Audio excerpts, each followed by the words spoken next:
melihat terkait pengertian e-bisnis, ya. E-bisnis itu kita dapat artikan sebagai digitalisasi. Ya. Nah, digitalisasi itu dikenal juga dengan transformasi digital. Ya. Karena dengan melakukan perubahan atau melakukan transformasi secara digital pada sebuah organisasi, entah itu organisasi profit ataupun organisasi non-profit, dapat dirasakan manfaat. Manfaat ini tidak hanya dalam bentuk benefit, tapi juga dalam bentuk value. Nah, itu yang kita sudah pelajari beberapa waktu lalu. Kita sudah melihat contoh bagaimana sebuah negara, ya, satu negara melakukan yang namanya transformasi digital atau melakukan yang namanya proses digitalisasi, ya, melakukan yang namanya proses e-bisnis. Nah, contoh case study kita itu adalah Estonia, ya. Nah, pada sekarang ini kita akan belajar arsitekturnya, gitu. Model arsitektur e-bisnis. Nah, ada beberapa konsep sebenarnya yang perlu kita pelajari, gitu. Jadi yang pertama, sebenarnya ada tahapan, ya, kalau bicara kita soal membangun digitalisasi itu dalam sebuah organisasi. Coba lihat yang paling atas, misalnya, ya, sebuah perusahaan ingin mencapai yang namanya e-organisasi. Organisasi digital, organisasi yang melakukan proses digitalisasi. Bahkan sekarang banyak perusahaan yang bisnisnya itu sangat bergantung pada digitalisasi atau transformasi digital yang dilakukan. Ya. Nair Stanley di sini akan mencontohkan, ya, ada beberapa sebenarnya perusahaan di Indonesia itu yang, karena kalau di Indonesia itu banyak startup, ya, termasuk negara dengan startup terbanyak, ya, termasuk, dan ada banyak startup yang sudah level dekakorn, ya. Maksudnya itu nilai investasinya itu sudah triliunan. Ya, kita bisa sebut contoh Gojek, ya. Gojek itu jelas itu. Proses organisasinya itu Anda lihat itu, perusahaan itu sangat bergantung pada teknologi digital, gitu, ya. Kalau nggak ada teknologi digital, agak susah itu Gojek mengembangkan diri, bahkan melakukan bisnisnya. Nah, itu contoh dari sebuah organisasi yang sudah mencapai e-organization, perusahaan yang mengelola aplikasi Gojek, ya. Seperti itu. Nah, tentu saja ada tahapan sampai mereka di e-organization. Jadi pertama harus ada visi dulu, ya. Harus ada visi dulu, ya.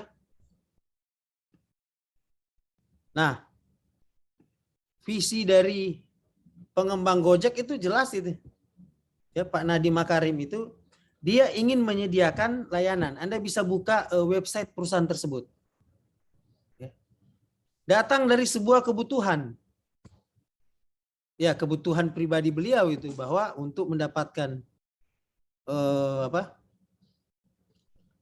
mendapatkan ojekan, ya, agak sulit itu di Jakarta, itu harus jalan ke pangkalan ojek, ya. Awalnya kan gitu. Nah, makanya waktu itu dia punya visi bagaimana kalau ojekan itu bisa langsung datang menjemput kita dan mengantar kita langsung di tempat tujuan. Visinya sangat sederhana itu. Datang dari sebuah masalah, problem, ada problem gitu, ya. Ya, kalau di sama seperti kita dulu, ya, ojek-ojek itu kan kayak di Manado itu DP Pangkalan biasanya jauh, ya, mesti berjalan, gitu kan. Nah, makanya dia create itu. Ya, jadi dia awalnya dari visi, kemudian dia ambil teknologi digital, dia create sebuah aplikasi, gitu, ya. Aplikasi yang bisa memanggil itu ojek itu bisa jemput di rumah langsung customer. Ya, akhirnya mereka berkembang, gitu kan. Jadi ada evolution gitu ya. Evolution ini biasanya sudah tahapan dia menggunakan teknologi digital, melakukan digitalisasi gitu ya. Kemudian dia susun strateginya. Strategi itu yaitu hanya ingin melayani yang ingin bepergian dengan menggunakan kendaraan baik roda 2 maupun roda 4. Dari tempat asal ke tempat tujuan. Ya. Sudah jelas ini strategi Gojek itu sangat berbeda dengan Bluebird. Ya. Kenapa berbeda dengan Bluebird? Iya, karena Bluebird itu waktu zaman itu terkesan mewah gitu ya. Bisa kita panggil Bluebird itu. Ya. Tapi kita harus menggunakan pihak ketiga gitu ya. Bluebird kan itu kita tidak bisa langsung menghubungi drivernya. Kita harus menghubungi poolingnya dulu. Station poolnya dulu. Station pool yang mengarahkan gitu. Seperti itu. Jadi ini bicara soal strateginya gitu ya. Ya. Digitalisasi dan proses bisnisnya itu berubah, berbeda. Meskipun dua-dua bergerak dalam pemesanan kendaraan. Itu. Kemudian Gojek itu kendaraan roda 2 ya. Dan akhirnya bertambah roda 4. Nah, baru kemudian dilakukan sinkronisasi. Ya. Sinkronisasi ini integrasi proses bisnis manual dengan proses bisnis yang digital gitu. Sesuai dengan strategi mereka gitu. Sehingga semua kebutuhan dari user itu biasanya akan dimuat di aplikasi gitu. Karena aplikasi ini teknologi pendukung. Nah, baru kemudian mereka siapkan infrastruktur ya. Ya, seperti kalau Gojek itu jelas-jelas itu dia punya dedicated server, contoh infrastrukturnya ya. Baru aplikasinya itu mereka taruh di Google Play supaya bisa diunduh oleh banyak orang ya. Itu penyiapan infrastruktur ya. Nah, kapitalisasi ini bicara soal modal ya dan pengembangan kapital gitu. Seperti itu. Jadi mereka membangun kapitalisasi secara digital gitu ya. Sehingga orang sekarang meskipun banyak muncul aplikasi sejenis ya, malah orang akan bilang aplikasi sejenis itu Gojek gitu ya. Itu tuh kapitalisasi gitu. Kalau di dunia non digital itu contoh Kijang ya. Kijang itu berhasil membangun kapitalisasi gitu. Jadi di benak masyarakat Indonesia, khusus di Indonesia ya. Kalau orang bicara Kijang, orang-orang Indonesia itu tidak akan mengacu ke hewan atau binatang, tapi akan mengacu ke sebuah mobil gitu. Mobil Kijang gitu. Itu contoh kapitalisasi gitu. Atau minuman Aqua gitu. Semua minuman kemasan semua orang bilang Aqua, padahal sekarang sebanyak merek lain gitu ya, tetap belum bilang Aqua gitu. Nah, Gojek itu berhasil membangun kapitalisasi gitu. Padahal Gojek bukan yang pertama di dunia gitu ya.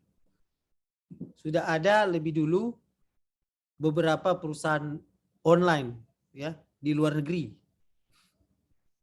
Tapi mereka di Indonesia berhasil membangun yang namanya kapitalisasi. Dan akhirnya sekarang mereka sampai di tahapan organization. Ya. Kalau sampai tidak ada internet, agak sulit itu ya Gojek untuk melakukan bisnisnya. Karena sudah sangat bergantung dengan infrastruktur internet. Itu sudah organization. Nah, sedangkan untuk tahapan bisnis itu ya, itu kalau menurut Swainey itu ada 4 tahapan gitu ya. Ada banyak rumusan-rumusan daripada ahli gitu ya. Kalau dalam pemerintahan nanti saya bagikan sebentar, itu tidak banyak gitu. Tapi kalau di yang perusahaan profit itu biasanya ada 4 tahapannya gitu. Tahapan di bisnisnya. Jadi pertama di level inform gitu ya. Contoh level inform itu biasanya sebuah perusahaan memulai tahapan e-bisnis dengan membuat website. Ya. Jadi tahapan e-bisnis atau digitalisasi dengan teknologi digital yang digunakan ya, hubungannya itu Ernst & langsung terangkan di situ. Membuat website karena sifatnya hanya memberikan informasi. Ya. Inform. Biasanya kalau inform itu ya hanya memperkenalkan ya. Itu akses informasi ya, belum ada integrasi ya. Baru hanya berfokus pada efisiensi outcome. Yang mau dicari itu efisiensi. Ya. Nah, ini juga sudah sangat penting sebenarnya. Contoh kita lihat Unstrat ya. Unstrat itu sangat mengandalkan teknologi web ya. Dalam hal ini website resmi ya dan website pengumuman untuk supaya mahasiswa baru itu dapat mendapatkan informasi. Ya. Kayak beberapa hari ini kan baru diumumkan secara nasional mahasiswa yang lulus di jalur SNMPTN ya. Nah, Unstrat itu langsung membuat repo ya. Yang lulus SNMPTN di Unstrat. Ya, kemudian diposting juga pengumuman prosedur untuk mendaftar kembali. Nah, Anda sudah melewati proses itu. Apakah Anda datang ke Unstrat waktu itu? Enggak. Ya, kita itu mengandalkan yang namanya e-bisnis atau digitalisasi level 1. Level informasi.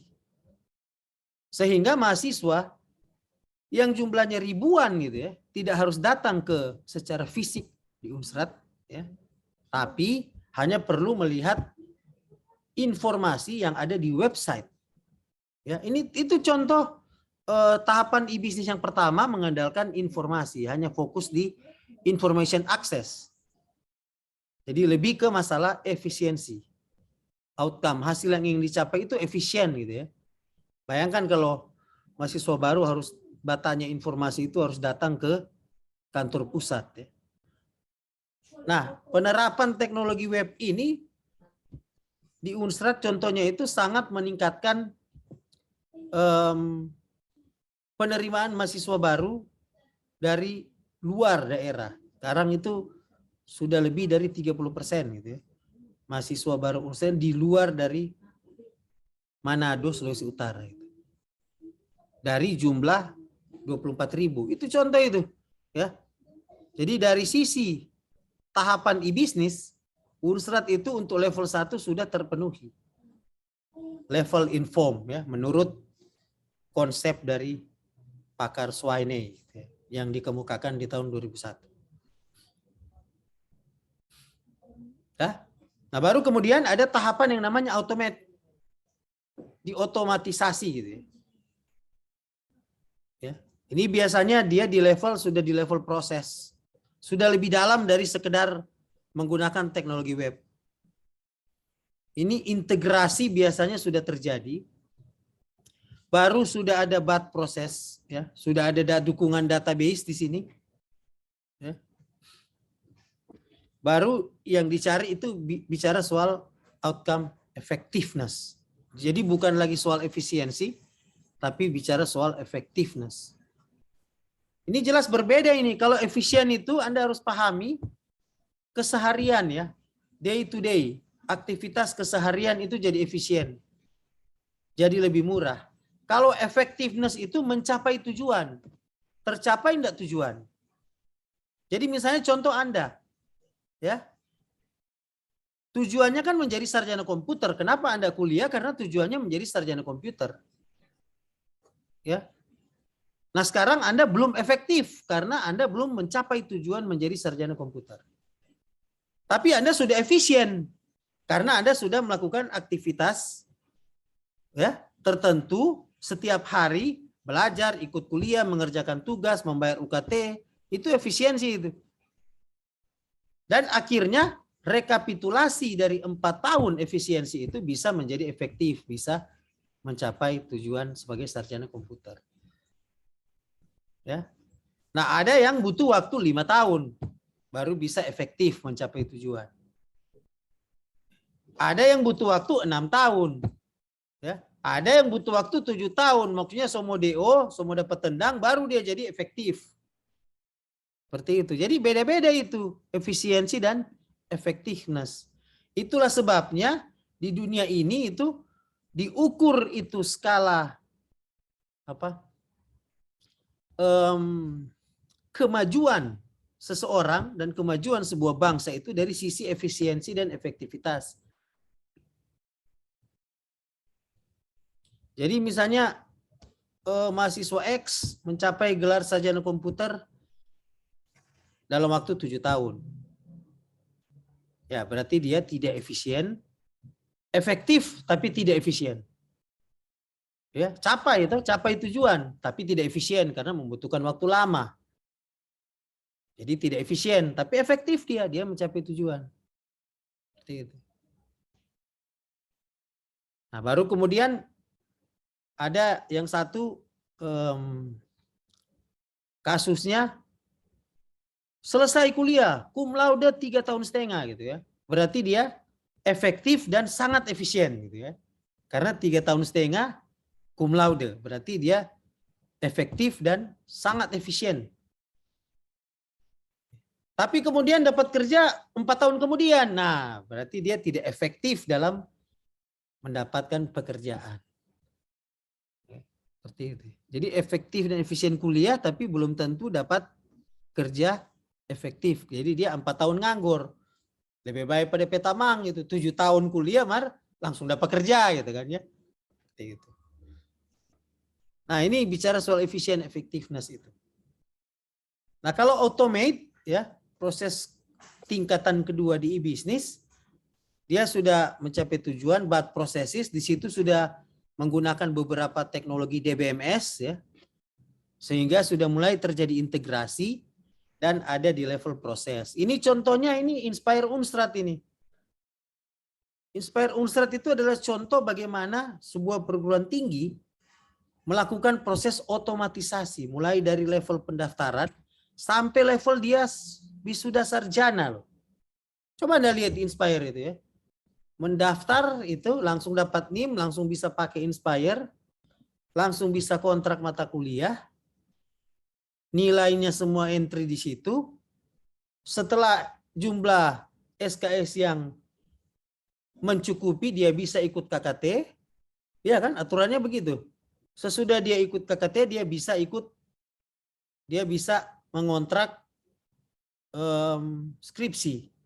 Sesudah dia lulus skripsi dan jumlah SKS mencukupi, dia bisa mendaftar wisuda. Itu contoh dari integrasi yang sudah terjadi di Unstrat. Masih ada beberapa yang belum terintegrasi gitu ya. Seperti misalnya dari e-learning ya, dosen-dosen itu belum bisa mengentry langsung ke Inspire gitu ya. Tapi sekarang semester ini sudah mulai dilakukan. Jadi tugas mata kuliah sekarang tidak harus diisi di e-learning tapi nilainya bisa diisi di Inspire langsung. Nilai tugas mata kuliah. Nantinya nilai ujian juga mau diisi di situ di Inspire sehingga nanti untuk nilai akhir tidak perlu diisi. Nanti Inspire yang rekap sendiri berdasarkan nilai tugas dan UTS yang dimasukkan. Seperti itu. Ya, itu tuh automate ya. Jadi kalau saya sih menilai Unstrat itu di level automate. Ya.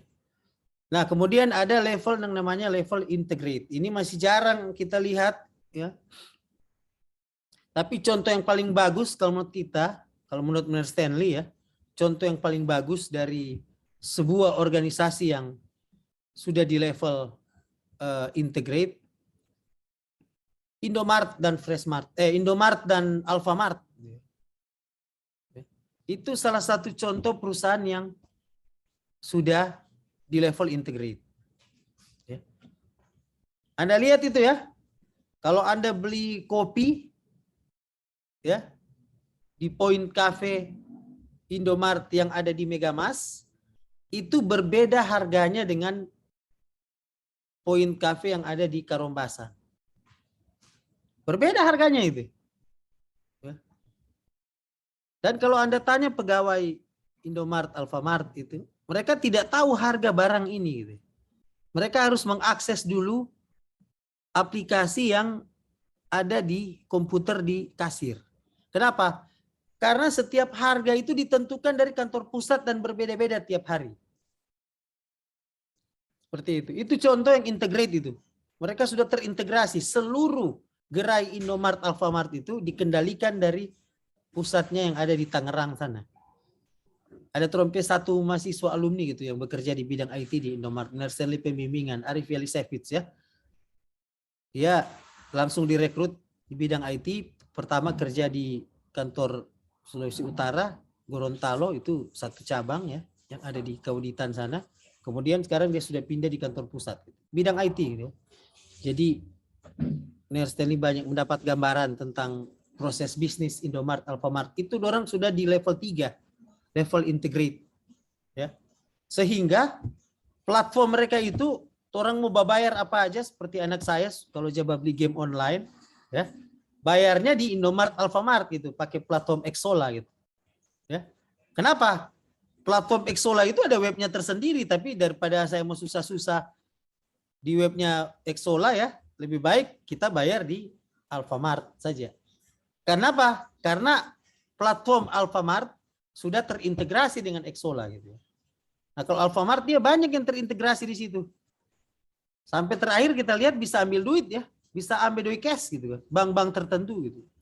Itu contoh perusahaan profit yang melakukan proses integrasi, melakukan digitalisasi sedemikian tingginya sudah sampai di level 3 sehingga mereka sudah sangat bergantung pada teknologi pendukung.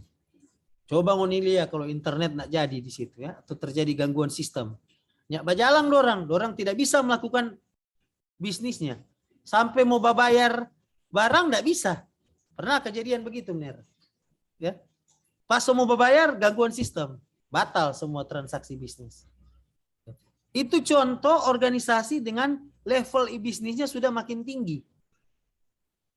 Sehingga kehadiran, dukungan ya, key enabler, kalau kemarin ada konsep key enabler, pemungkin ya, key enabler itu kan pemungkin kalau bahasa Indonesia.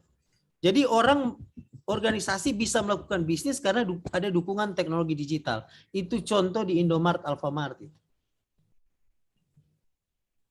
Ya, seperti itu. Nah, baru yang ada yang namanya reinvent. Reinvent ini masih jarang di Indonesia ya. Tapi kalau di internasional ada, misalnya Google ya. Google itu dulu hanya bisnisnya hanya mesin pencari, dia melakukan reinvent ya, dengan memberikan layanan.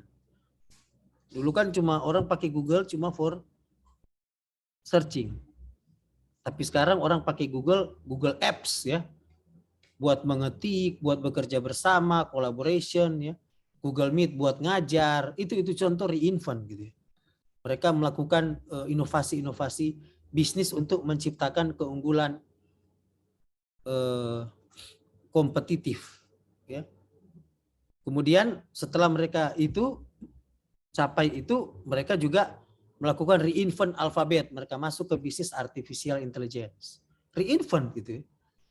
Itu semua mereka sudah lewati dulu, itu 3 yang di bawah gitu ya. Seperti itu.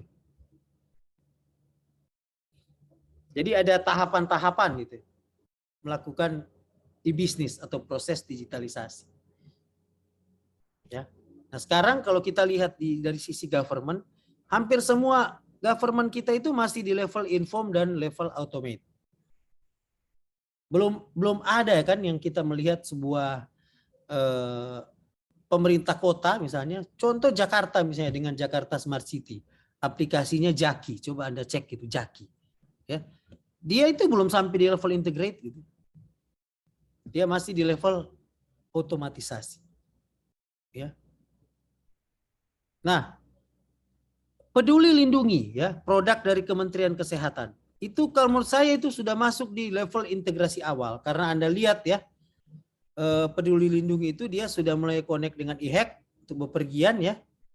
Kemudian dari Gojek, dari Grab itu bisa ke Peduli Lindungi sekarang. Jadi sudah mulai melakukan proses integrasi,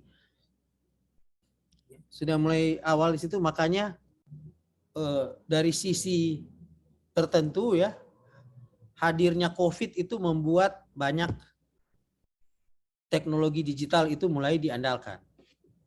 Ya. Contohnya di aplikasi Peduli Lindungi. Ya, pemerintah membuat itu, ya, teman-teman di ITB dan dari Singapura, National University Singapura itu membuat itu, kemudian dipercepat pengembangannya sehingga sudah sampai di level integrate ya. Itu kalau tidak salah dalam waktu dekat semua diintegrasikan itu yang kayak Halodoc ya di situ.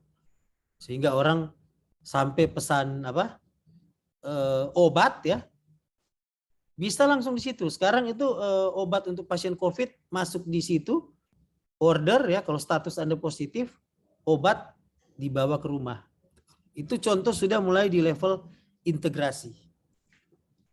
Dan lihat loh, Peduli Lindungi itu tidak bayar loh, free gitu ya, dikembangkan oleh Kementerian Kesehatan ya, untuk karena tujuan negara kan, kesejahteraan masyarakat. Free loh, tidak bayar itu. Aplikasi seperti itu kalau di luar negeri itu, waduh, bayarnya sangat mahal gitu ya. Seperti itu. Nah, itu contoh untuk tahapan di bisnis ya.